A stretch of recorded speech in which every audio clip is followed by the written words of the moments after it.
Football Players Championship, Big Gorilla, and the Never Too Early tournaments, as well as the FFPC Orphan Teams that you need to be picking up right now. Plus, how do you manage your dynasty teams right now as far as trades and everything that goes into that? You are looking live at the Fantasy Football Players Championship, High Stakes Fantasy Football Hour. Don't go anywhere. Ferrell Elliott is here. I'm here. This is the HSFF Hour live on the FFPC YouTube channel. We've got a great show for you. Don't go anywhere. The HSFF Hour goes live right now. Can't stand the pressure. I've seen greater men than need a lesson. Broadcast live and heard around the world, you are now watching the most entertaining hour of radio on the planet. Welcome to the High Stakes Fantasy Football Hour presented by myffpc.com with your hosts Eric Balkman and Ferrell Elliott. The High Stakes Fantasy Football Hour is your home for analysis from the best players in the world. And now, because no one else was available, here are Eric Balkman and Ferrell Elliott. Solace in the scripture. Are we not all our father's sons? I became a man. Nobody ever told me what a man was. Hey, thank you so much. Welcome in. Appreciate you, Rob and Bryce, our mutual friend and my best friend tonight, chiming in on the High Stakes Fantasy Football Hour. I am Eric Balkman. You can follow me on the X at Eric Balkman. You know me from the RotoViz High Stakes Lowdown, the High Stakes Fantasy Football Show on the Better Sports Network, and of course the Fantasy Football Players Championship at myffpc.com. FFPC, FFPC on the X as well. If you are looking for, and we have a great content set up for you tonight over the course of the next hour. If you are looking to put that content to good use, check out the myffpc.com Fantasy Football Players Championship Never Too Early Best Ball Tournament and the Superflex Never Too Early Best Ball Tournament. Both of these tournaments will go until April 24th, which is the start of the NFL draft. And if you want to win a $40,000 champion, $40,000 grand prize championship, a $10,000 grand prize championship, go to myffpc.com and register for these tournaments right now. $125, $35 will be the entry fees on these. Tournaments are going to go all the way until April 24th. Like I said, drafts are available 30-second, 60-second, 2-hour, and 6-hour clock. So if you want to draft live, if you want to draft slow, whatever you want, myffpc.com is where to go for that. The FFPC Big Gorilla Tournament. I got to tell you on this, we have had a big response to the Big Gorilla Tournament. This is formerly known as the Fantasy Pros Championship, the Football Guys Players Championship. We have had almost twice the pace, right over twice the pace of the Fantasy Pros Championship with the Big Gorilla Tournament. And I think part of the reason is if you register now, you are getting in on two separate tournaments.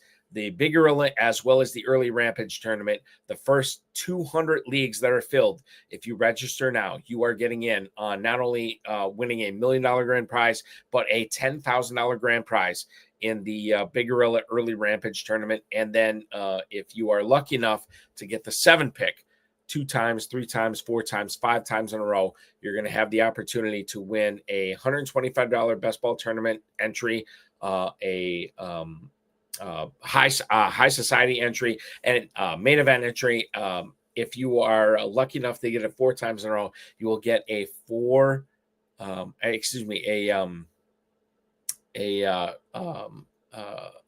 jungle safari for 4. If you win the 7 pick 5 times in a row, you will get a jungle safari for 4 or $50,000 prize, whatever you want. You don't have to differentiate between the two. myffpc.com is where to register for that. myffpc.com for the Fantasy Pros for the Big Gorilla Championship. The Big Gorilla Tournament is something that we've offered brand new this year. $1 million grand prize. Register now. And Dynasty Orphans are available. myffpc.com. Entry fees range from $77 all the way up to $5,000. Some of those entry fees have been lowered all the way to $1. So if you want to play fantasy football 365 days a year, now is the time to register. myffpc.com. 1,800 plus leagues, coming up on 1,900 plus leagues once we get those startups going in April. Not a single league has ever folded in 15 years, myffpc.com. I want to thank Bryce and our mutual friend Rob. Let me bring on Ferrell Elliott right now, the definitive commissioner of fantasy football. Ferrell, save me from this right now. It's been a wild day. I say this because I always prepare a show over the previous 36 hours, and this time of year stuff happens. And my God, once again, we have the Raiders making news. We have the Seahawks making news. So we're going to go right into it tonight. Welcome to the show. Thanks so much for hanging out with me tonight. We got a lot to discuss. We have that big gorilla, and if you get that 7 pick 7 times in a row, Balky, the player will actually get to come to Vegas and have dinner during draft week with you and I. Because, well, no more fun than that. This is news to me. I didn't know this. This is news to me. Breath.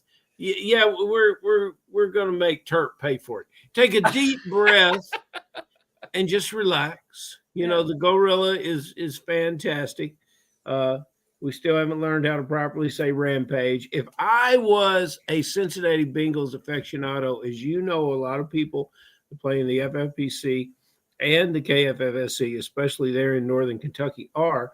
If I would go on a rampage because the loss of Hendrickson, or the commentary that Hendrickson may seek a trade, so being shown the door to get out of town. That was some of the biggest news to me when defensive special teams is an important thing in fantasy football. Henderson makes all the difference for the Cincinnati Bengals. I couldn't believe it when the Saints let him get away. I thought that was the most intelligent thing the Bengals have done in years, and now they're going to let him go. So that's just we got so much to talk about. What do you want to talk about first? Well, what we need to talk about first is this Geno Smith thing that happened. Okay. 2 hours before we went on the air tonight. Your Raiders, and by the way, I'm going to bring in the chain right now. Thanks to John Terry. Yeah, bring it in right now. Here we go. Anytime we talk about the Raiders, thanks to John Terry and Ferrell Elliott, I have this chain that we're going to adorn my neck with tonight, and we're going to talk about this Geno Smith trade.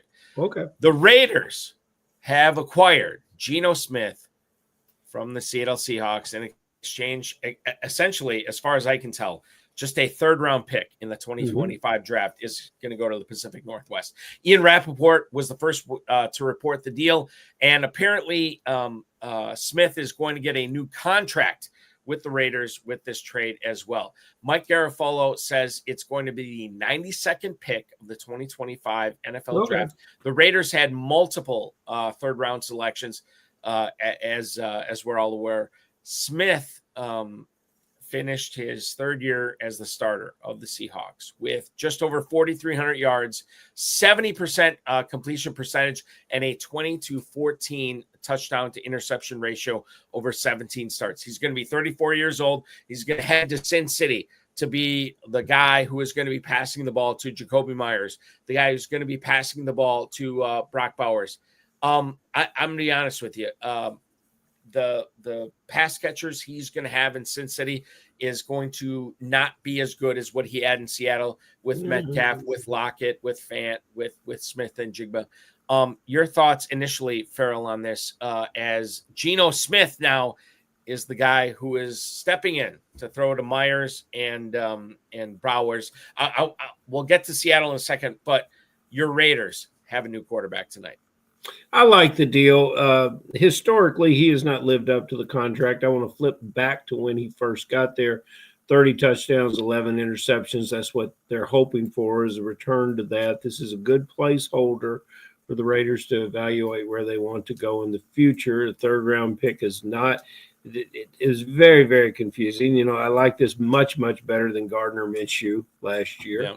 And there's a track record there, and the coaches looked at the film. They've gone to the combine. They've reviewed free agency, and they say, hey, this is a safe and consistent idea of a quarterback and what we want to build with. Now, Geno Smith, and we talked about it on this show before, Geno Smith is one of the most loved quarterbacks in the locker room that you could possibly have. He's a player that brings this team together, be a kind of leadership, quiet leadership, and help build that bridge to the coaching staff.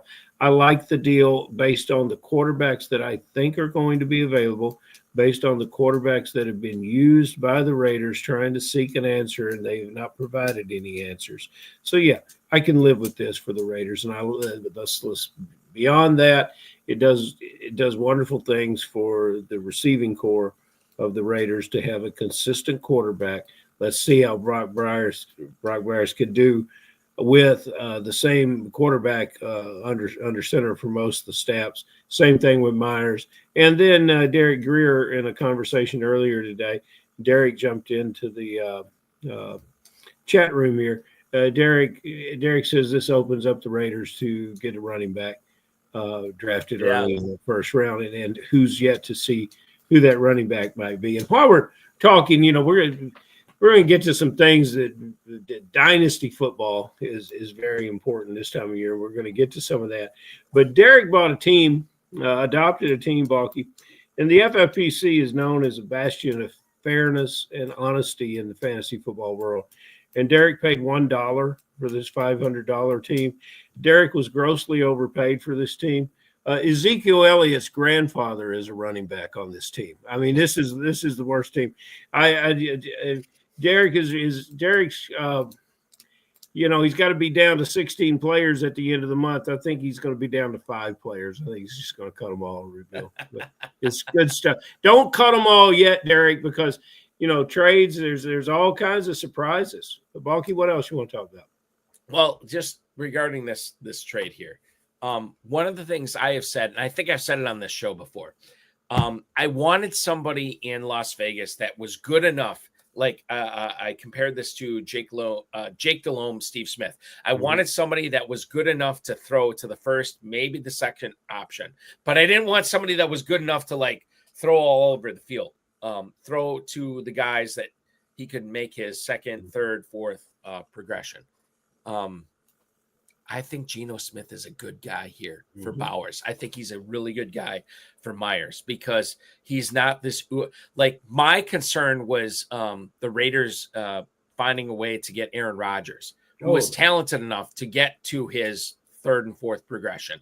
I don't know if Geno Smith is talented enough to do that, which is perfect because if you like Brock Bowers, if you have Jacoby Myers on your dynasty teams, Geno Smith is going to be good enough to get to the ball to Bowers and Myers. I don't know if he's talented enough to get to the guys after that. And if the head coach wants to hug him, he'll hug him back, whether he's in a good mood or not. Right. Well, I mean, there's that as well.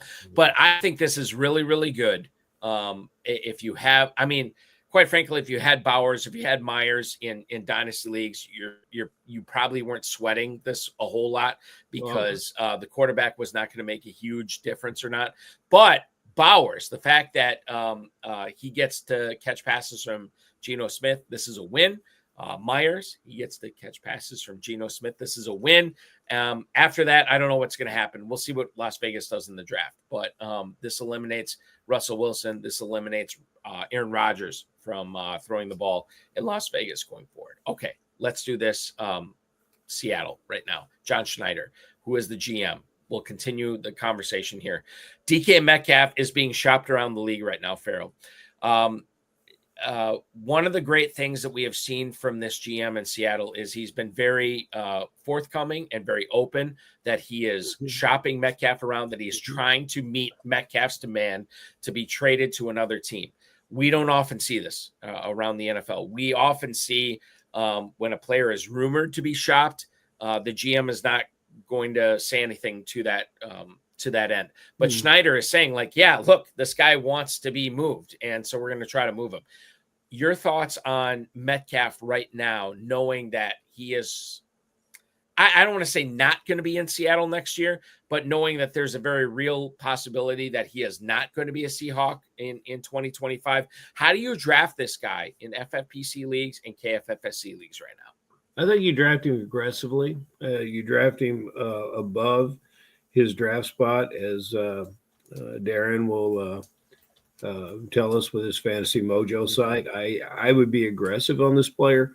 The one way to win is, as we've talked to our winners across all different formats here in the last couple of months, is think outside the box. Let's go ahead and not be so conservative. Let's go ahead and picture that Metcalf is just like Hendrickson, the defender who left New Orleans and was the great sack maker at Cincinnati. Let's think that Metcalf goes to a team where he can be the Metcalf. We haven't seen Metcalf slow down. We haven't seen him not make the difficult catch. He and Evans at Tampa Bay are seemingly ageless, and they continue to contribute at a high level.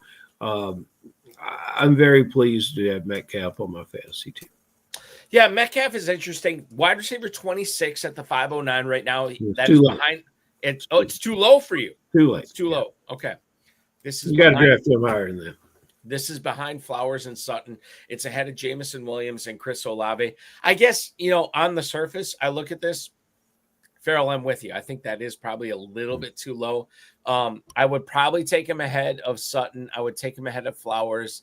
Devonta Smith, I would let's go bold tonight. I would take him ahead of Devonta Smith. I would take him ahead of Devontae Adams, who we don't know, where he's going to end up this year. And then you get into the mid to late fourth round with the Chiefs receivers. And 5'9" is his average, Balky, and that means anyone that got him after that sure should be sitting around smiling. You might be just on your way to a league winner right there. It's entirely possible. And bear in mind that while I know that there's an unknown with Metcalf right now, whoever trades for him is going to want him to be their number one receiver. Yep. And if that is the case, he will skyrocket. No, not skyrocket, but he will. I like skyrocket. It's a good word, Bo. No, it's not skyrocket. Skyrocket would be a good word, Bo. Just regular rocket. You are the rocket, Bo. He's going to move up. And Blasting off. And I think that now is the time to get him at the 509. Listen, we have our guest coming up, Bill Rehor, who has won 12 FFPC Dynasty Leagues over his career. Ferrell, Jacksonville had a busy day yesterday. They traded Christian Kirk to Houston. But the thing I want to focus in on, because the FFPC is a tight end premium format, Evan Engram is now a free agent. Now, the thing that we need to be made aware of is there are 4, maybe 5 tight ends in the FFP or in the NFL draft this year that could be difference makers in their rookie year. If Jacksonville does not draft any of them, they will probably be treating Brenton Strange as their top tight end. We know how good Brenton Strange was this past year when Evan Engram is out. Ferrell, how are you treating Brenton Strange in FFPC best ball drafts, FFPC Big Gorilla, Never Too Early, KFFSC drafts right now, knowing that Strange can put up the numbers if he's called upon, and he's probably going to be called upon much more in 2025 as of right now, knowing Evan Engram is probably going to be not going to be on this Jaguars team. Strange is a very ordinary player with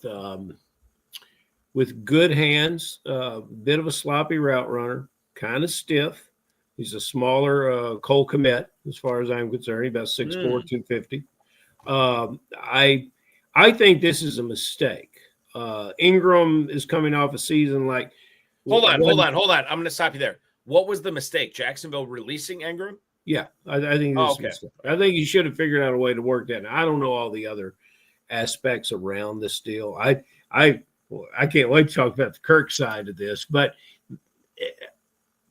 Ingram is coming off. Someone should pick up Ingram and enjoy it, and drafters should continue to look at Ingram in their never too early drafts, because he's coming off the same kind of year that he had with the Giants, where I was not a fan.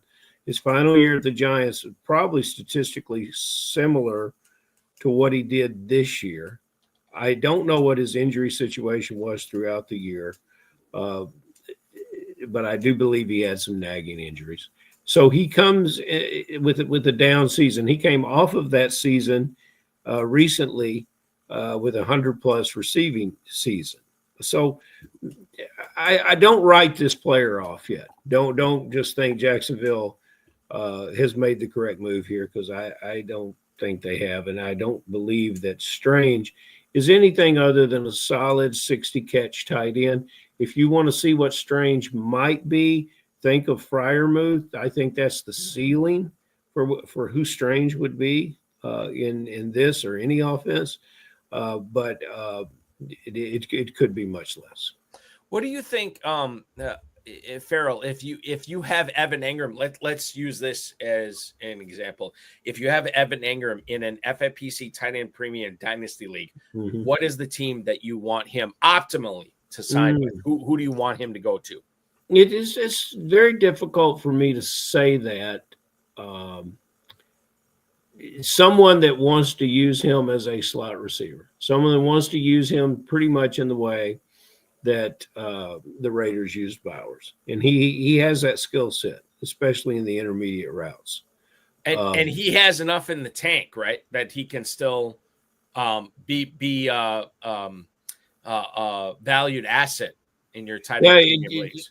I have to be careful because I do not know his injury history, and I've read very little about it, and perhaps some of our guys in the chat room that had him know more about it than I do. But if healthy, and you can say that about Kirk as well, if healthy, this is a dangerous player in a number of different landing spots. So you want me to give you a landing spot? Tom Smith just gave us the Colts. New Orleans is a hodgepodge at tight end. That always seems to be an interesting place. I don't think another Jacksonville Jag ends up landing at Houston, but that could be something. Denver, perhaps. There's, if we dug into it, we could find the coaching tree and just see where the guys are that appreciate Ingram. But Ingram is 30 years old, and that's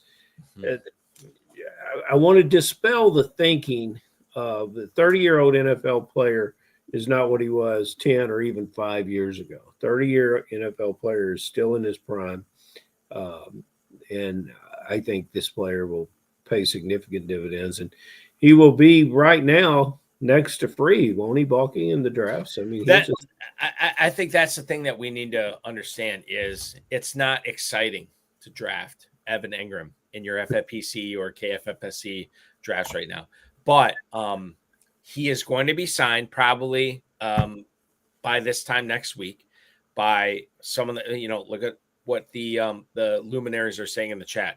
We have Tom Smith saying Indianapolis. We have Tom Smith saying Denver. We have Derek Greer saying Los Angeles Chargers, Los Angeles Rams. And I think that what's fascinating about this is we have paid a lot of attention to a lot of FFPC partners who have put out mock drafts over the last week or two saying, okay, look for Warren to go to the Colts, right? Look for, Harold Fannin Jr. to go to the Rams in the second, like whatever it is. But if we have a guy like Evan Engram signing with one of these teams, that's going to radically change mock drafts. It's going to radically change the way we draft these players, here on March 7th, 2025. So I think that we will, I think it was Sigmund Bloom from Football Guys always says, by this time next week, Ferrell, we will be drinking from the fire hose of NFL free agency situations. And it's going to change the way we think about how players are going to be drafted coming up at the end of next month as well. If I was the new young general manager at the Jacksonville Jaguars and I had Christian Kirk and I wanted to get him off my roster, I would somehow get him off my roster where I did not have to play him twice during the year. This is a very good player. But he didn't do it. He didn't do it. He's going to have to play him twice when he goes to Houston. Same division player. Christian Kirk, as far as I'm concerned, has got a lot of gas left in the tank. Balky, before we have our guest on, one receiver I want to get to, the pre-free agency deal that I thought I would never see. And this is a player that on my dynasty team, and I can't wait till we bring our dynasty champion on, because on our dynasty team, I started to get the trigger finger. I had a little spare time. Spare time's been hard to come by lately, Balky. I had a little spare time. I said, maybe I'll start trimming this dynasty roster up. I said, I don't know if Tutu Atwell's somebody I'm going to go forward with. Today, the Rams give Tutu Atwell $10 million. Guaranteed. 40 catches and no touchdowns. They see something in him that I don't know is there, and they got big plans for him. So, be patient, guys. Hang on to your players as we go through this very interesting time of free agency. But, Tutu Atwell for $10 million, man, oh, man. That gives me hope. That's all I can tell you. It gives you hope. And now here's the thing. I wasn't planning on doing this, but we're going to do it tonight. What are we going to do? We're going to bring on our guest right now. Well, we always bring the guest on. I understand, but here's the thing. I'm going to lead him off with a question we weren't going to ask him about. You're going to surprise him. I'm going to surprise him right out of the box. He may hang up right away and be like, "Yeah, I didn't sign up for this." This is a guy who has won a dozen leagues in his FFPC career at the dynasty level. A guy who is no stranger to dynasty championships. I'll bring him on right now. Ladies and gentlemen, Mr. Bill Rehor. Bill, thank you so much for chiming in tonight and hanging out with us. I apologize we're getting to you way late tonight. And here's what I'm going to surprise you with.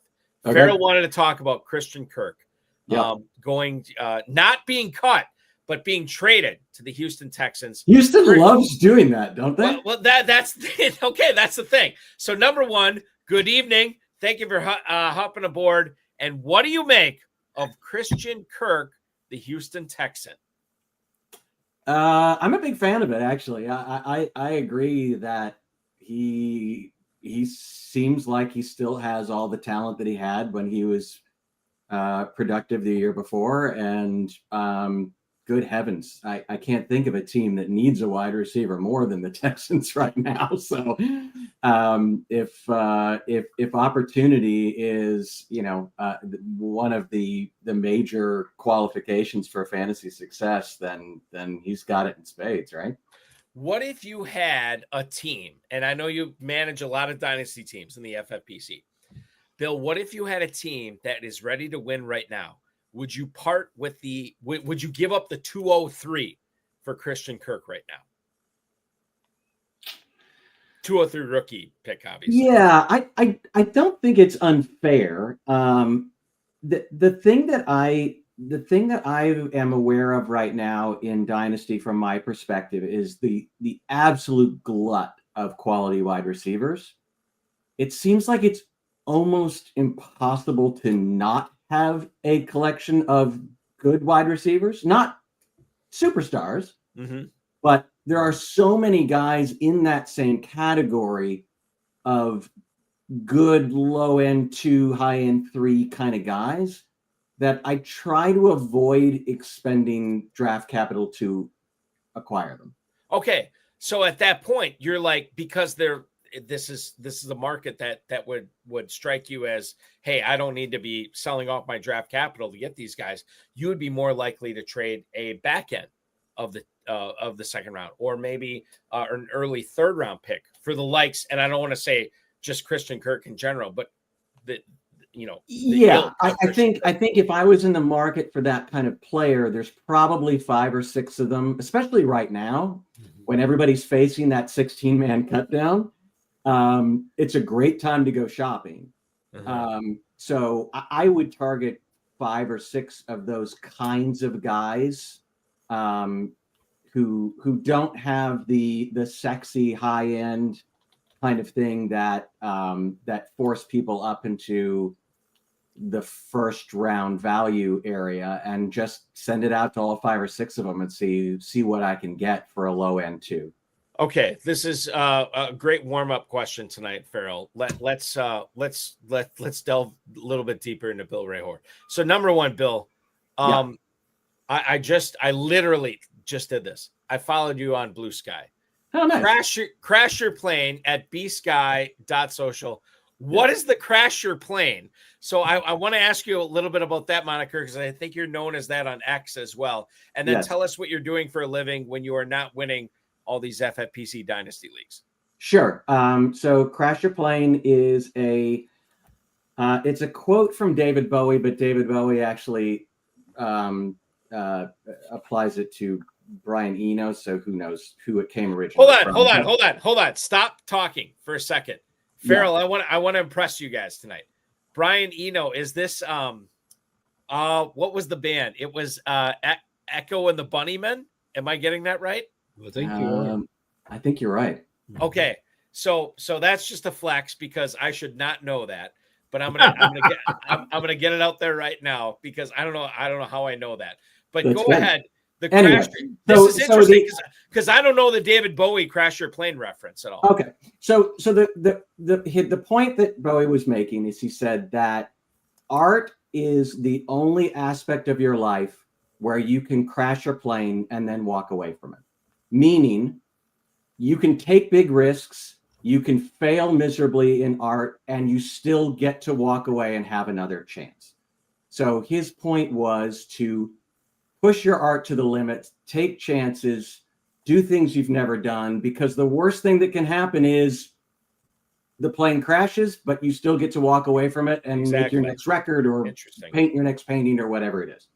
So that's what the quote means. It's where it comes from. What I do for a living, I am the co-owner of a game company called Beetle and Grimm's. It's myself and my brother and 3 of my best friends, who we all started a game company together. We are licensees of Hasbro, and we work on products related to Dungeons and Dragons and Magic the Gathering.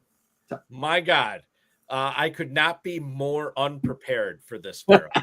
I wish, like the commish, who many people are watching this know, Bryce, our commissioner for the Big Gorilla tournaments, FFPC main events. He is big in to this type of genre. I am not. Yeah. And I wish I knew more about it. And so I guess the biggest thing I could say, or the most important question I could say here tonight, is how did you get involved? What was the spur? What was the kick in the rear for you to get involved down this path here? In this profession, you mean? Yes, exactly. Yeah. So this was sort of a midlife crisis thing, actually. This group of my friends, we had been playing Dungeons and Dragons and other games together for years and years and years. We all met in college or acting school after college. And we all went and often got jobs. I was a hospital administrator for the last 20 some odd years.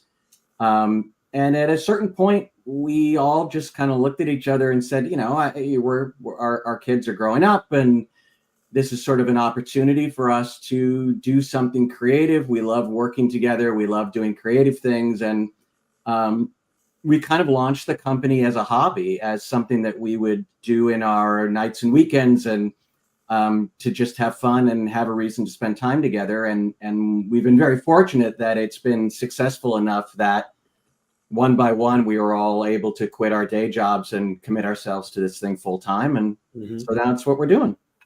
I'm just curious, Eric, is that how a fantasy football site starts? Was this a nights and weekends hobby for you for a few years? I'm going to tell you this right now. And I may have mentioned this on the show before. Maybe I haven't, but this was the FFPC was launched by 3 players of the World Championship of Fantasy Football back. God, this Ferrell, how long was this? 15 years? I don't know. This is back before computers, I think. Right. Yeah. But 2000 and very early. Right. Yeah. So you had Alex Kaganovsky, you had Dave Gerzak, and you had Lou Tranquilli come together to launch the FFPC. And then Alex and Dave kind of took the lead on this, and Lou, I don't want to say like fell behind. Lou, kind of went out on his own volition or whatever. But this was a situation where you saw a need for something like this in the industry, and they started the FFPC. It's blown up. You look at Beetle and Grimm's, 26,000 followers on Instagram, 26,000 followers on X now. So you guys clearly saw a need in the industry, your own industry, for this. And again, I wish I was more well-versed in it. I'm not. I wish Bryce was on the show. Venn diagram of football and Dungeons and Dragons. There's not a whole lot. There's something. There is a little bit of a crossover there. I will say that. Yeah. This is fascinating. This is very fascinating. It explains the cardigan sweater you're wearing tonight. Oh. And it explains acting school and the creative mind thoughts processes. And I'll tell you what, you're going to get a call from me. Where do you live, Bill? Los Angeles. You're going to get a call from me to get the great town of Los Angeles, where I can talk to you about how to be successful in dynasty football and talk to you about all the thrills you're going to have if you come to Kentucky to play. And the real point of my call, the one thing that we are missing to a degree in fantasy football, those of us who run contests. We have not slayed the licensing dragon, which you obviously have. And so any input you can give us there will be highly welcome. Let's move on to fantasy football input, because I want to talk tight ends. Yeah. I want to go back to the Super Bowl. Yep. And visualize what I saw in Travis Kelce, which was not encouraging. I have not left Travis Kelce as a player. I think Kelce will rebound and play well in this coming year, but I am certainly in the minority. I've always been intrigued with Noah Gray. I think he's a very good player. It's hard to get people excited about Noah Gray, I think. And when you look at the rookie group of tight ends, yeah, it's not often we get a Bowers. There's a question in here. I'm going to get there. I'm going to help you out with my rookie tight ends. Warren, who everyone seems to like. Fannin, the kid from Bowling Green, that I like his story maybe more than his talent. I'd like to see a player like that do well. And then Loveland. And then there's a player that Balky's mentioned on the show that is down most people's list, and that's the kid out of Syracuse, Gadsden, which reminds me most of Bowers. Take it away from there. What are you thinking about from the tight end position, specifically with the Chiefs, and just overall as we build these dynasty rosters? Because I think we're really, really light at wide receiver in the draft this year. There's some good ones, but not great ones. Do we move the tight ends up? Do we take our shots? How are we handling these positions? Because I've got a lot of elder tight ends on my dynasty teams. Yeah, I'm with you. I scooped up a ton of Noah Gray and Strange at the end of last year, thinking I'd have a couple of starters, and one of those is working out a little better than the other one right now. I mean, I do feel similarly about both of them in this sense, and I don't mean this as an insult. Look, anybody who's in the NFL is a kick-ass athlete and deserving of praise. But in terms of the NFL, I would call them both replaceable talents. And what I always try to remind myself is that replaceable talents tend to get replaced. Yep. So the dilemma with Gray isn't just that he's not going to start in 2025.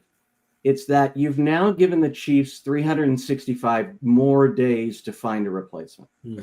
And that worries me. I have no insight into whether or not they will use the draft pick to take it. I kind of doubt it, just because of where they are in the draft. I think the really celebrated ones will be gone by the time they pick, and the ones that would be available to them in the second or third rounds, I'm not that scared of.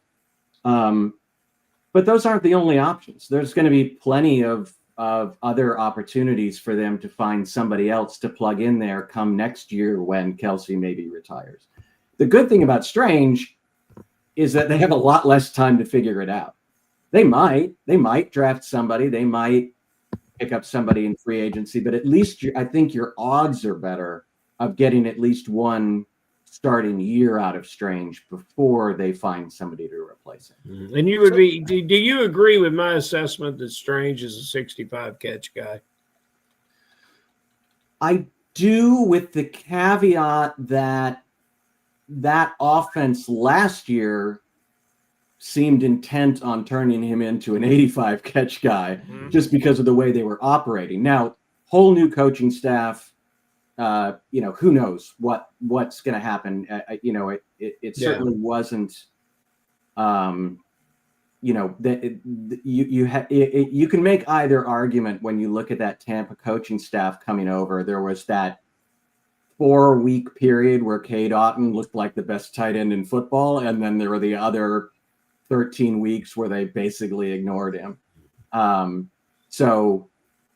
be really interested to see what they pick up as a complimentary receiver. Yeah. Obviously, Brian Thomas is otherworldly, but he can't catch everything. And if they if they don't come up with a great second option, then I could see him getting up into the 70 to 80 catch range for a year. But again, in Dynasty, to me, that's just a sell opportunity because I don't think he lasts. I don't think he catches 80 balls because he's so good he can hold on to that job. Gotcha. If that makes sense. I know it makes sense. And I think, and let me just bring it back to this. And I don't have like super updated data from Fantasy Mojo, fantasymojo.com. Darren Armani, the godfather of the Pros versus Joes contest. If you are looking to play in the FFPC, register over at fantasymojo.com. Get a subscription there because I hardly agree with that. There you go. There you go. So you get the Bill Rehor stamp of approval. It's 3 endorsements for Armani, and I brought him up first tonight. I mean, he lives a charmed life. He really nicely done. I mean, we got 10 questions. He's already been brought up 4 times. I know. but the thing is, like, so this is going to be a tough question to answer. Yeah. But Brenton Strange right now, and I'm using never too early best ball tournament data, which I know is not what we're talking about with Dynasty. Yeah. But he is going as tight end 37 right now at the 18-10. So out of 20 rounds, he is going in the 18th round. He's obviously going to move up from there. Yeah. Bill, I think the best way I can ask this question here is, what is the percentage chance that Jacksonville skips over tight end in free agency? They skip over, like they don't take a tight end on day 1 or day 2 of the NFL draft. And in that case, Strange is going to be the starter for Jacksonville. And if he is the starter for Jacksonville, you're talking about all of a sudden a potential top 10 tight end in FFPC fantasy scoring. So for people who are drafting right now, to get him in the 18th round would be insane. And that's not going to last. But your thoughts on whether Strange is going to be the starting tight end in Jacksonville this year, something that, if it happens, super juicy for people drafting at the moment. Yeah, this is where your job becomes really scary because I know that what I say is now on tape and somebody will run it back to me when something else happens. But I think it's a very strong chance he's the starter. I do. I think they have a lot of stuff to do with that team. And the Kirk trade. I mean, we talked about the Kirk trade too. Like, now all of a sudden you're looking at like, well, I mean, I guess they could add a wide receiver in free agency or whatever. But if they don't, this is massive to be the number 2 pass catching option in an offense with Brian Thomas as the number 1, Trevor Lawrence as a former 101 pick in the NFL draft, a guy who has shown us what he can do. I'm of the opinion right now here that whatever Jacksonville does in the offseason, unless it's a massive move at the tight end position, unless it's a massive move at wide receiver, and I think both of those are highly unlikely. Yeah. This is like Brenton Strange, like we've rolled out the red carpet for him. I agree. Here's the one thing I'd be scared of. And if somebody offered him to me in Dynasty right now, I would wait until Wednesday. Because the one thing that scares the out of me is bringing over Chris Godwin. Oh, yeah. Boy, that'd be interesting. Right? I know Tampa really wants to bring him back, but there's no guarantee that they do bring him back. No, they're not tagging him. So exactly. And if Godwin goes to Jacksonville, you are going to see him running a lot of what's the term here? Not repetitive, but they are Brenton Strange and Chris Godwin would not be complementary. Yeah, duplicative routes. Exactly. Yeah. Yeah. Well, we were talking about Cade Otton. Like that's when Godwin went out, that's when Otton got featured for a while there. And yeah, that's the one thing that spooks me a little bit. But I agree with you. I think the odds are very low. It doesn't seem like the way that they're building their team right now. Yeah. But I would love to wait until I'm sure. Well, and that's the thing. It's like we're talking about what 4 days, 5 days till we know what's more on the and that could pay off. for FFPC Dynasty owners for sure going forward. Ferrell, we've been talking about tight ends. Let's talk about wide receivers. Let's talk about the Niners. Let's talk about the Commanders here because they hooked up on a trade. When this trade first went down, guys, my thoughts was, how does this affect the Commanders? And, I seem to concentrate on that. And I liked some of the answers. I've talked to a lot of fantasy players about that side of the coin. Let's focus on the 49ers. We might get back to tight end here, but how does it affect the existing receiver core of the 49ers? And since your cardigan suggests that you could have been a doctor, I will ask you the condition of how soon Ayuk will be back to the lineup. What do you see happening with the 49ers? Do either of you guys have an idea or any inclination what they might do in free agency?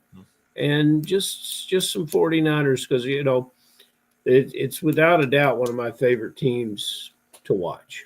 I have a few thoughts on this, Bill, but I'm going to let you go first on this. Bill goes first. Okay, fair enough. I am deeply skeptical about Ayuk. If you were, he's a player I would love to not have on my rosters right now. And because what I see happening, my best guess is that it's something like TJ Hawkinson's 2024 season, where he misses about half the year. He comes back. He's not really himself. And his value, dynasty-wise, his value really plummets. As much as we all say we're in it for the long haul and we look at 3-year windows and whatever, when somebody isn't producing, their value really drops in dynasty. Pearsall and Jennings then. Yeah. If that's your belief, and I would say that lines up with most beliefs, and I think it's very legitimate. Pearsall and Jennings, what are you doing with those two players? I want to have them anywhere I can. Both of them, you're saying? Both of them, absolutely. I truly believe they will both be the starters for most of this year, and I think it's very likely they are the starting duo in 2026. They could be looking at wonderful years, and your LA Rams, Tutu Atwell. I don't know if you heard. I was listening. He's being paid $10 million. Pearsall and Jennings will be splitting the Golden Gate Bridge when the season is over with the stats that they would have. That would be in their contract. I could get that contract. I'm high on both of them. And unfortunately, I'm low on Ayuk. Fair enough. Listen, Bill, you say unfortunately. I don't know if it's unfortunate. I look at the ADP on these guys at Fantasy Mojo in the Never Too Early tournament right now. Ayuk 707, Juwan Jennings is at 804, and Ricky Pearsall at the 910. I am 100% striking on Jennings and Pearsall over Ayuk at that point. Why is the injured Ayuk being drafted? The issue is, Ferrell, is I think when we're talking about drafting in February and we're talking about drafting in March, Ayuk is going to be held in a higher regard. Like, we don't understand, and I say we, maybe not we is the right nomenclature here, but I think a lot of people will just understand, like, oh, Ayuk, he's coming off the injury, but he'll be good to go. Deebo Samuel's gone. Ayuk is going to be the number one receiver. And, well, that could be the case. I am more likely to get the guys who are going to be healthy, that I know are going to be healthy week one. Jennings. Availability is your greatest ability. Exactly. Pearsall, who got shot last season, and then at the end of the 2024 year, like, he really came on at the end. So I look at those two guys. I'm much more likely to have those players on my team in best ball. As far as dynasty goes, I think, Bill, this is where you could flex your muscle on this. But I have Ayuk on a team. I can't get anything for him right now. Like, nobody is willing to give up anything for him. This is a player, until Samuel got traded, and quite frankly, even after Samuel got traded, we still heard Ayuk was a guy that the Niners were listing to offers for, and that is not a player that I really want to be on board with. That's not a player I want to be in business with. I think the guys that you want to be in business with for 2025, on the Niners. Pearsall, Jennings, and Kittle, not necessarily Ayuk. I'll let you flex on that. Yeah, no, I 100% agree with everything you said, and I would, I agree. It's a tough time to trade Ayuk because of those the trade rumors that have been swirling around him. I think there's, that combined with the injury is the uncertainty. I think you wait until the first time somebody says one of those overly optimistic, he'll be ready for training camp kind of comments, and then you try to unload him at that point. It's like with Jonathan Brooks last year. He goes to the combine and tells everybody that he'll be good for training camp, and everybody goes, "Oh, well, then it's the truth." That's by the way, I was one of those people drinking that Kool-Aid. Unfortunately, I was one of them. That's just yeah. Look, him and or his agent and or the 49ers are going to say some rosy things about him sometime in the next 3 to 4 months, and I would just sit on him until that happens, and then try to get rid of him at that point. That's certainly, I think I only have him on one team now, but that's what I'll be doing. Agents are living proof that are the most trustworthy people in football. So I want to remind you. Yeah, well, listen, have a little bit of bias there, but yes, I get it. About 3 weeks ago, we had a wonderful character of fantasy football. And you come to Las Vegas and play, don't you, Bill? Yeah, I have. Yeah. I've seen you there. That's right. Yeah, and this guy's name is Bill Hollywood, and you would really like him. He plays here in Kentucky. He might be in the chat tonight. He just hasn't spoken. Yeah, yet. we haven't checked it. He asked me a question, and the question I want to ask you is: at what point in the off season do you feel you're most dialed in with the rookies? And if I'm going to change roles with you, and I'm going to answer that question for me. Okay. He asked a question about 2 receivers, and I was not able to give him a good answer because I think each year is different. We talked about the wide receiver class. They're still going to draft a bunch of wide receivers, and they had them all at the combine, not being deep with talent. He brought up 2 guys that I'll get to a little bit later in this question, and I've got one that I'm going to throw back to him that I think is on the rise. Okay. But you are the successful dynasty player, so you must have a different, consistent, and more credible connection with the rookie class than I do. What is it, and what's your evaluation process? Oh boy, that puts me on the spot. It does. We're trying to figure something out here, Bill. We're all trying to win. Yeah, we're all trying to get a little. We want to be like you. Right. I was gonna say, be careful what you wish for. But I'm gonna go listen to some Bowie in a minute. I am not a talent scout. I am very well aware that is not a skill that I have. I definitely watch highlights. I will watch tape. I will try to, see the things that other people see. But, honestly, the only responsible answer to that question is after the NFL draft. And that's because the reality is that no matter how much tape you watch and how good you are at it, the best indicators for long-term success for a rookie are draft capital and landing spot. Right. That's it. It's where are they going to get an opportunity to play early, and how much did their team invest in them? Mm-hmm. Now, Bill, what you have answered to that question is not uncommon.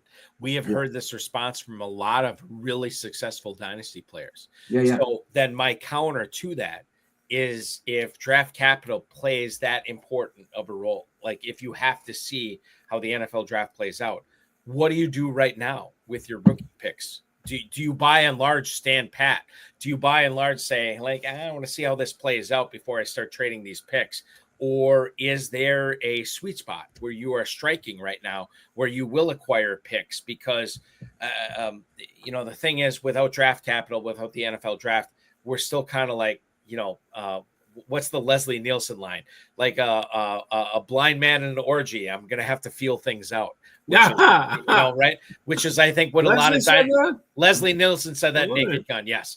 But I think like that is something that I think a lot of dynasty owners have that approach right now. Is that the approach that you are taking in regards to trades as far as rookie picks right now?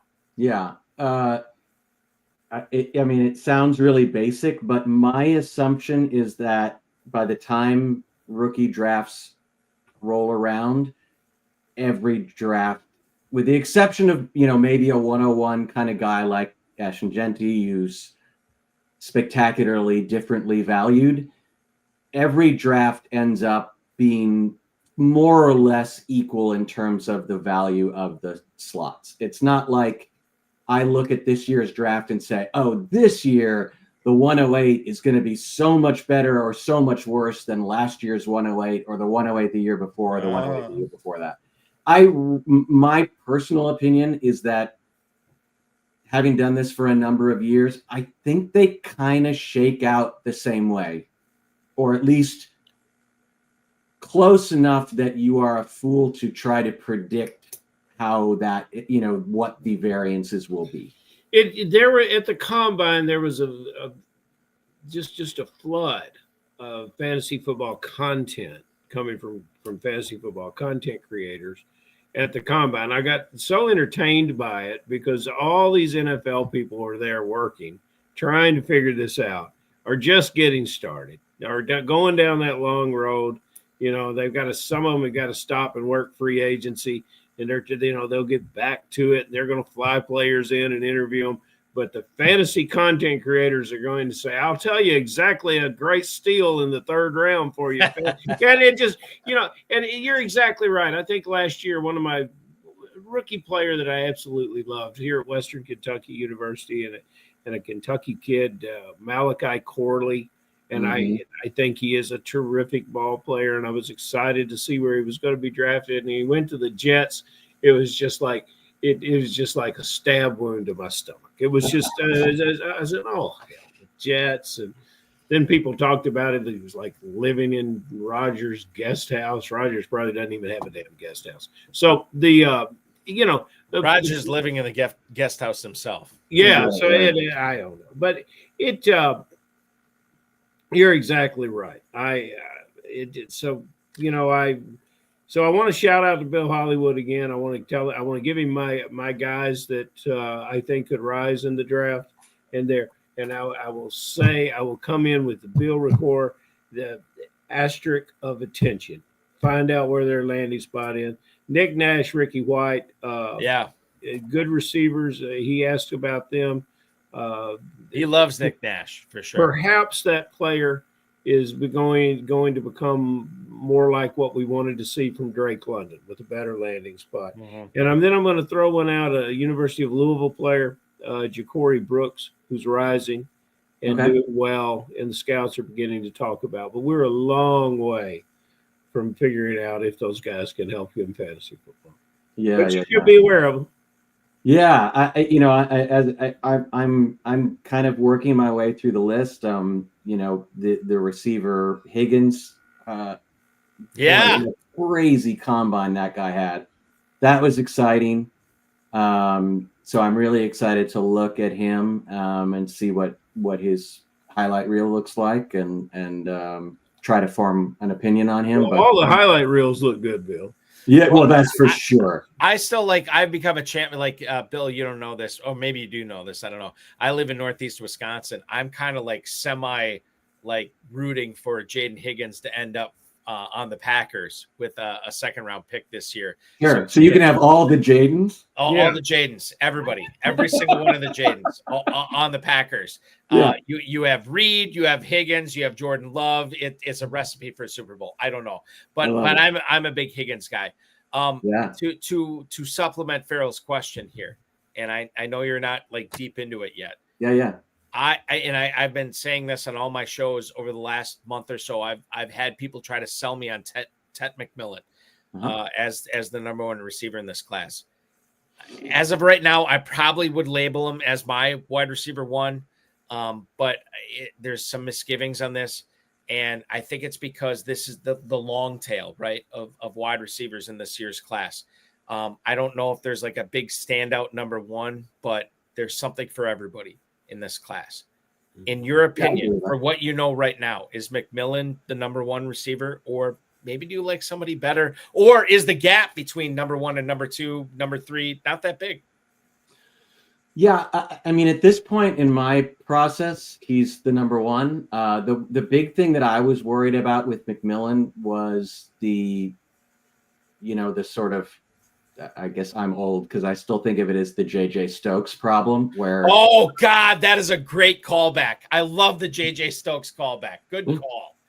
You get worried about these really big guys that are able to manhandle everybody at the college level, but if they run a 4.6, they're really going to struggle when they move over to the NFL. The fact that he ran a 4.47 gave me a lot of hope for him. I'll be honest with you, Bill. I had on Sean Siegel from RotoViz on one of my other shows. Yeah, and I brought up N'Keal Harry. When talking about Teterow and McMillan, I brought up N'Keal Harry, and he's like, "What is this unprompted N'Keal Harry that you're bringing up on the show?" Like he was personally offended. Yeah, and I get it, but like the thing is, like, and Jared Smoller from Draft Sharks, I brought up the same thing. Like this is a guy that has failed to get separation. He's a big guy, huge target radius. But I've seen guys like this, quite frankly, fail more often than succeed in the NFL. And I love the Drake London comp. I mean, if he hits like Drake London, then I'm totally wrong on this. But man, I don't know. Like if I have the 102, I'm much more likely to select a guy like Omarion Hampton or Travion Henderson. Again, depending upon landing spot. I'm talking about my rookie. Bill, I do not like where this conversation is going. I'm sorry. You must join me. Yeah. That we must stop Balky here in March.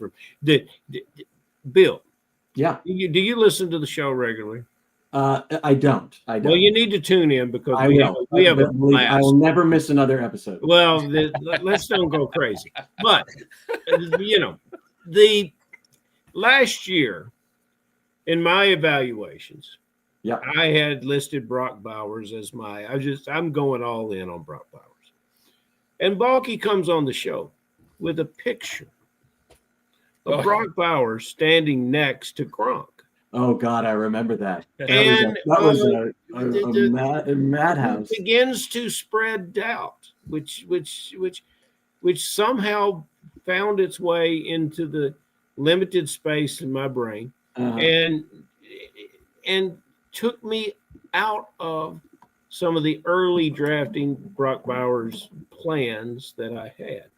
I'm saying here that 6'5" wide receiver. Sorry, I'm trying to get the right photo here. Yeah, I was going to say that was not the right to photo. say about that. No, that was my bad. That was my bad.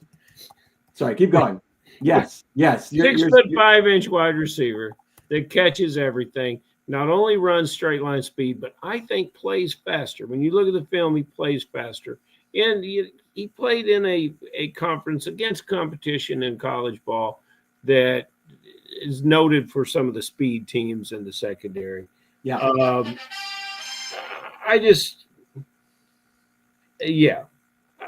going to side with this player. And I'm going to say that, everything that I love about Pittman, and this guy is fast, Balky. So that's where I'm going to land on this one. And don't dig up any pictures trying to prove that he's not really 6'5" or something like that. Right? Yeah, no. I think of him as like T. Higgins is the guy that comes to mind when I watch him, and I love that. But that does tell you something about this draft class, that the ceiling guy is T. Higgins, not Jamar Chase. So compared to how spoiled we've been over the last 3 or 4 years of receiver classes, this is... Quick dynasty question then. Do you trade some of your aging talent and pick up those 5, 6, 7 round draft picks and just start taking your pot shots at the Nick Nashes and Ricky Whites and guys that might be available late? Is that a strategy you think that might turn up something? Here's my problem with that strategy. I love that strategy, except And I want to be clear. I love this rule, but FFPC for a dynasty league has very small rosters. Mm-hmm. Most dynasty leagues, you're up at 28, 30, even 35. That's where you can stash those kinds of guys and hold on to them for a year or two and see what happens. I'm not sure. Hey, there it is. Yeah, we got there. So there's the picture. That's Rob Gronkowski standing next to Brock Bowers, who looks about 10 years older than him, and much smaller than him. And yet Brock Bowers, the guy on the left, he absolutely crushed the rookie season that Rob Gronkowski had. The guy standing next to him. So there. Yeah, no, you've convinced me, Eric. I'm going to trade away all my Brock Bowers shares. I'm not listening. No, that's not. There's the truth right there. That's not the idea.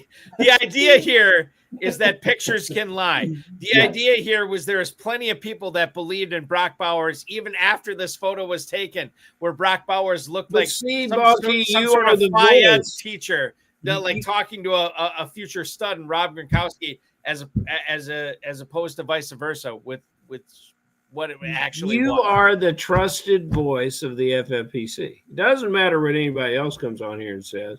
You are the trusted voice, and you know people take that to the bank. You are what Walter Cronkite was to CBS and news.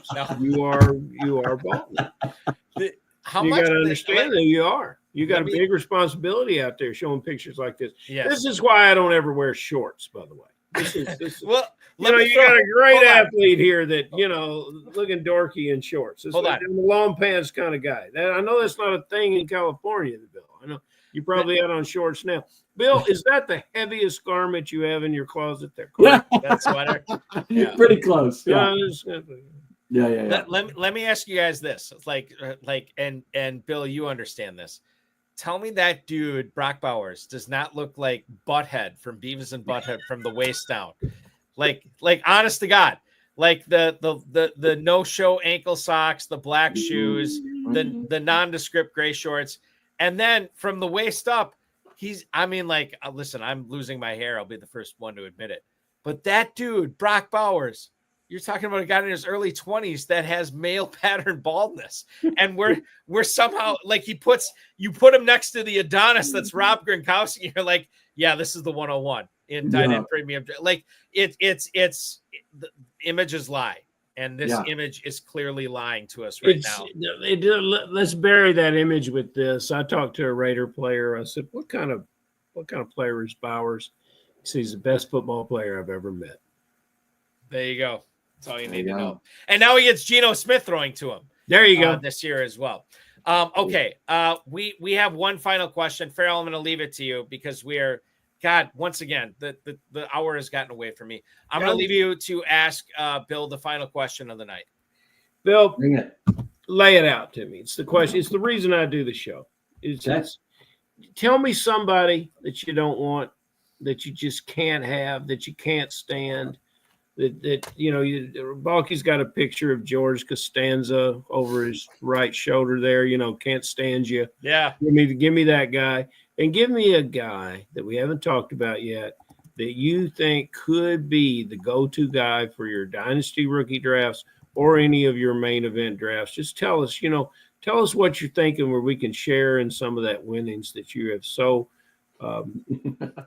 wonderfully added to your win sheet over the years. Well, thank you. My answer would have been Ayuk, but I think we kind of talked that one to death. So you got to come up with some new stuff. Yeah. So you know what I would say, I'm very nervous about all the running backs who have tentative holds on their starting jobs. Totally this draft class coming in.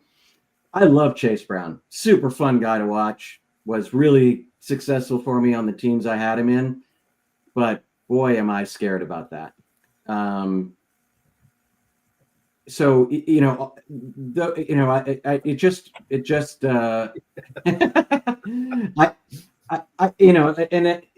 not a you brought up one guy I can't stand, and I'll mention him, and then you'll hate me forever. But I don't want Michael Pittman on any of my. Oh my God, Ferrell! And it makes it so much better for me. Thank you. Sorry, Thank you. Ferrell. Yeah, it's okay. It's okay. Just keep that tide rolling. Okay, yeah, I'll keep driving his price down. Round when I get to Paris. I want to get Pittman in the 15th round. So. Yeah. And it's nothing against the guy except that he's once a guy gets into the later half of his 20s, if he hasn't, and I say this knowing that Terry McLaurin is the answer to this question, but the odds of somebody breaking out in their late 20s, it just becomes increasingly less and less. And all we can do in these leagues is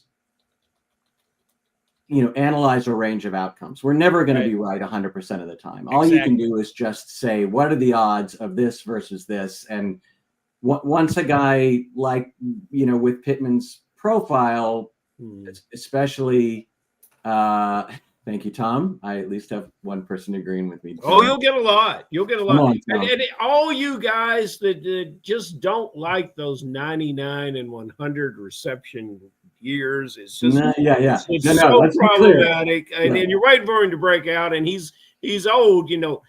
He's 27, and he's a gentleman farmer in Indiana. You gotta love that about the guy. A gentleman farmer. He owns a farm in Indiana, and he had a terrible year last year. He caught 70 balls. That's his terrible year. We want to draft in the 5th round Flowers, who, God bless him, if he can get to 70 balls, if he can get Lamar to give the ball up to him that much, that's a victory. But it's okay. It's okay. Keep adding, because it's good. Okay. It's good for me. I just want him to be cheap for you, man. That's now, all, get him down. Keep going. Yeah. Okay. All right. So I'll throw that. Most disrespected 100-catch receiver in the history of fantasy. I will be honest with you guys. Ferrell knew more than Michael Pittman than I did. Michael Pittman does own a farm. It's a full scouting report. Yes. Filled with horses, goats, chickens, cows, and an emu. This is some Jordy Nelson stuff that we're getting on right here with Michael Pittman. I had no idea. He's got a big green tractor. This is insane. This is a guy who played college football at USC and owns a farm in Indianapolis as a guy who lives in the heart of Northeast Wisconsin. I have to reevaluate how I believe about how. I'd love to hang out with him. Yeah, this is the thing. Doesn't have to be on my fantasy team. So okay. How does Michael Pittman not have some sort of contract with John Deere tractors right now? I don't know. It's a licensing thing, but after I talked to Bill, we're going to figure that out. But it will be. It will be interesting. There's just sometimes he's the Roger Maris of FFPC. Pittman? Yes, he's the Roger Maris. Nobody really cared that he had because of the lack of respect. You mean? No, nobody really cared that he had 60 home runs. Who's the Mickey Mantle of FFPC? That Pittman is the Maris. Well, there's many players that we celebrate. Josh Downs. But there's not a lot of players that have 100 reception years, average 100 receptions over 3 years. But no, we don't really want that guy. No. And he was very much available. What's he going off now? Let's give Darren another shout out. Yeah, let's get some numbers up there. In the FFPC 11th round. Is he in the 11th round yet? He is in the FFPC Never Too Early Best Ball Tournament. Wide receiver 51 at the 11:02 right now. Oh, sweet it is. And fellas, word is out of Indianapolis that there's going to be a new quarterback riding in on a tractor. So now you hold on. Yeah. Will that quarterback be a quarterback who was throwing balls in the land of tractors in Northeast Wisconsin less than 3 years ago in Aaron Rodgers? Anything could happen. Okay. Now that would be. I hadn't thought of that one. That would be interesting. Yeah, they're going to figure out a way to get a new quarterback in there. Here's the thing. Here's the thing. As much as I am selling myself to fantasy football media and saying I should be the face of your fantasy football podcast, Aaron Rodgers is going even harder in the NFL right now. I should be the face of your NFL franchise. And I don't know if he's going to get a job. Could be the Colts. It could be the Giants. It won't be the Rams. And as we brought you at the top of the hour, could be the Seahawks at this point. I was going to say, yeah, that was the first thing that jumped to my mind too. Yeah. Could I ask permission tonight, Balky, that this show just goes on to midnight? No, we can't do midnight. We can't do midnight. We absolutely. I'm having so much fun. I know it's been awesome. The last thing, and thank you, Ferrell, for teeing me up for this. Bill, the last thing you want to say tonight of everything that we've talked about. I don't know. We haven't touched on trading a whole lot. Maybe you want to touch on dynasty trading here, because I know I could use all the help I could get in that area. Okay. So my 22-year-old son now has a few dynasty teams on your site and is really enjoying it. It's been, I want to say, what a great thing that is for me. And I mean, we're very close anyway, but what a joy it is to have something that we can share and talk about. And,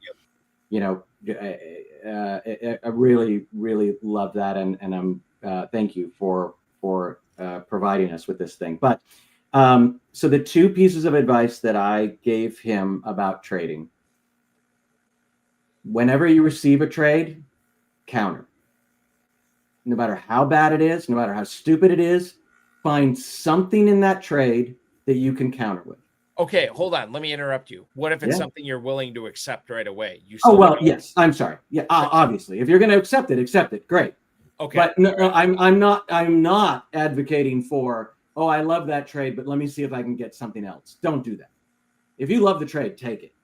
But what I'm saying is, the gut reaction for most people is just to reject it and forget about it and not look into it. And what I would encourage you to do is try to counter, see if you can get a conversation going, see if you can find some aspect of that trade. If somebody offers you, Tyrone Tracy for a first-round pick, I don't want to give up my first-round pick for Tyrone Tracy, but I could counter with what I would give up for Tyrone. You could counter with Pittman. I can counter with Pittman. Please. Always counter with Pittman. Or I can counter with, I wouldn't give a first rounder for Tracy, but here's a player on your roster that I would. So look, 90% of the time it will fail because the other person had an idea in mind, but sometimes it will generate a conversation or lead you to something that neither one of you expected. So I encourage people to try to do that. Respond to the opening salvo. Yeah. On the other end of it, I would say whenever I can, if I'm offering a trade to somebody, I try to offer two things rather than one, because I think most people think in a binary way. If you offer them a problem, they think about it in yes, no, right, wrong, 1, 2, whatever. And so if you only give them one offer, they think about it as yes or no. If you give them two offers, they will often get into the mindset of evaluating offer 1 versus offer 2 rather than evaluating yes versus no. I can't prove that works. Yeah. But for me, it has been pretty effective of, offering my first round pick, not for one player on their roster, but for this player and saying either one, and letting them think about it in terms of comparing my offers rather than thinking about it in terms of rejecting or accepting. Balky, we got to slow it down. Bill's giving too much away. You're giving away too fast now, Bill. I'm feeling a little guilty now because you've given away the keys to the kingdom. All right, so let's wrap this up here tonight, and I'm gonna do it in a good way, at least I think a good way. So at Crash Your Plane on both Blue Sky and X is Bill Rehor. Now, Bill, you also have been featured, and I'm going to bring this up. Maybe you don't want me bringing this up. I'm going to bring it up. You've been featured at the Comedy Store as in Los Angeles as early as last year with luminaries like Seth Green, Matthew Lillard in support of the Faster Purple Worm Kill, which is the Dungeons and Dragons thing that you have going on. right Yes. now, right? That's correct. Okay. I want to make Yes. sure I'm getting this right. You're getting it exactly right. Okay, good. That's fantastic.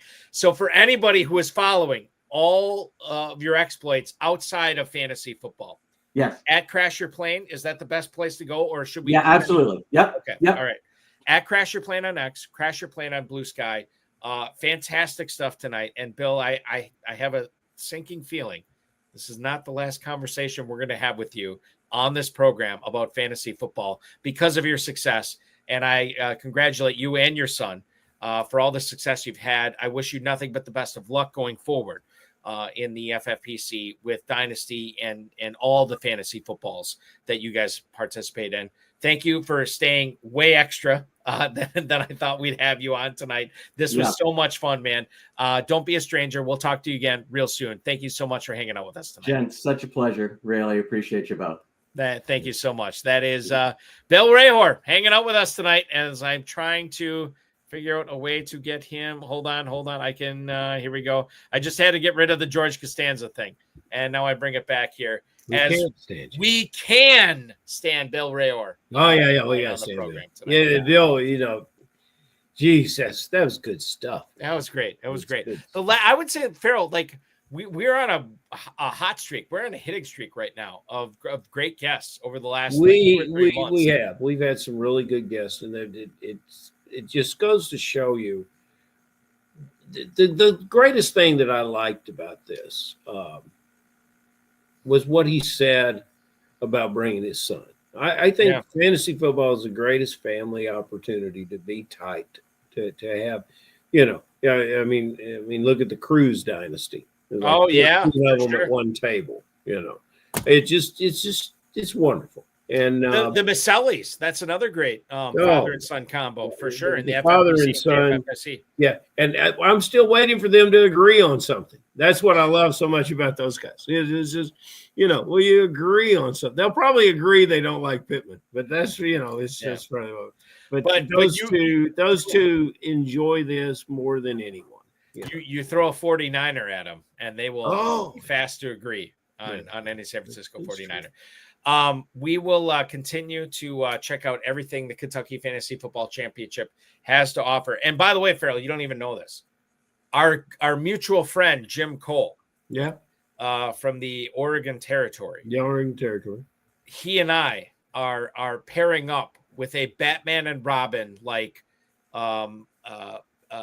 partnership that we have done to some critical acclaim before. We're doing that again in 2025.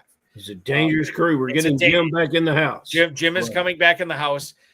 He is going to guide me because I am not guiding him. It is much better when he is guiding me to hopefully some big things in the KFFSC. So I'm very excited to do that, to get some KFFSC drafts off with him and myself going forward.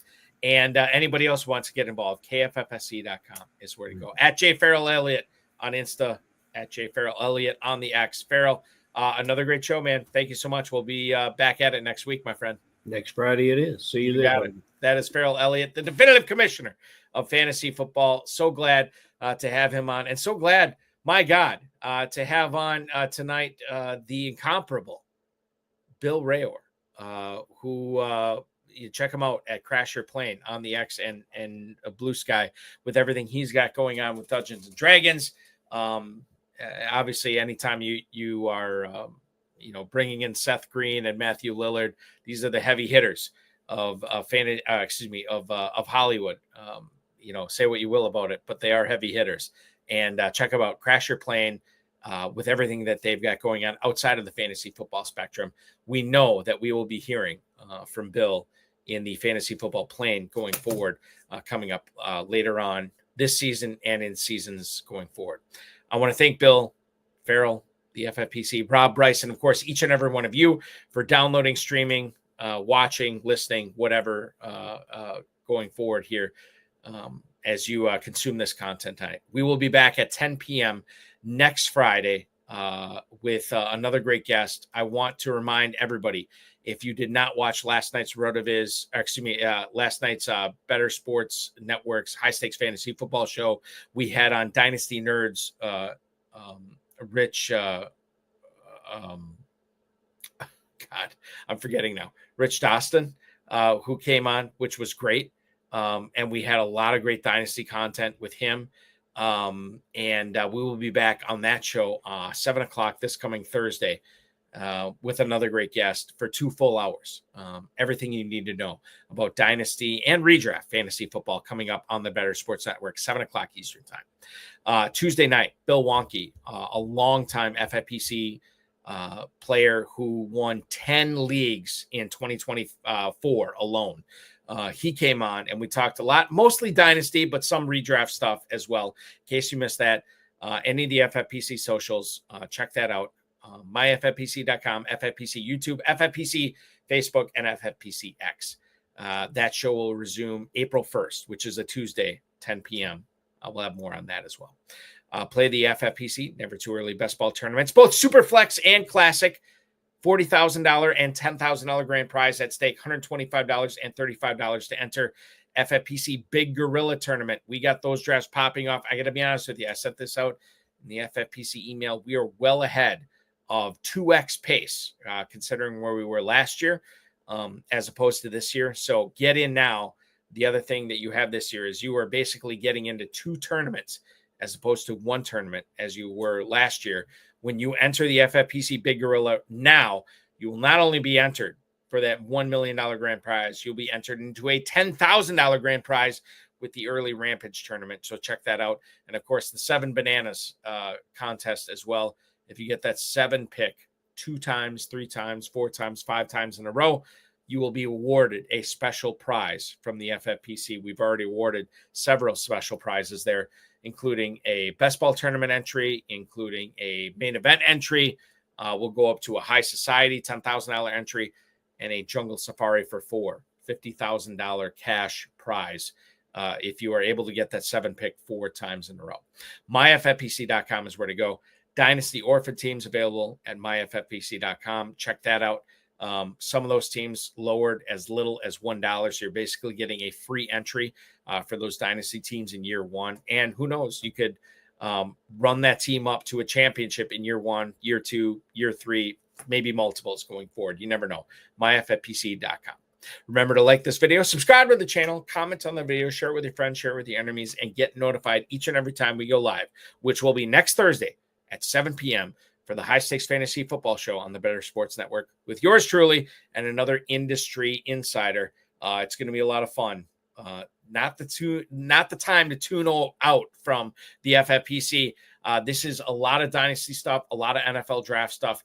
You'll want to be ahead of the curve when it comes to not only rookie drafts, but redrafts as well, where these Dynasty picks are, where these Dynasty players will be chosen here coming up after the NFL draft goes off at the end of next month. Thank you so much for listening. I appreciate each and every one of you. Your weekend officially starts now.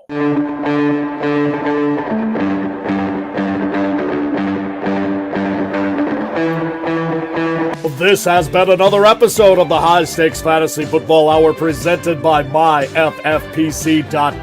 It was broadcast live and was watched around the world. Balky and Ferrell will be back next week with more analysis, more interviews, and more advice from guests much smarter than they are. Thanks for watching, and we'll talk with you again next week. Once again, tonight's guest was Bill Rehor. Check him out at Crash Your Plane on X, at Crash Your Plane on Blue Sky. That is where you want to go for everything going on with Dungeons and Dragons, everything that he's doing outside the fantasy football industry. I know there's some crossover there. Kamish Bryce is a huge Dungeons and Dragons fan, so I know he'll be checking it out. You should too. At Crash Your Plane. And thanks so much for watching, everybody, tonight. Thank you from the bottom of my heart. I really appreciate everybody hanging out on a Friday night with us. This is so much fun doing this show, and I want to continue doing it for many, many years. Have a great weekend. Enjoy drafting in the FFPC, and we will talk with you again 1 week from today.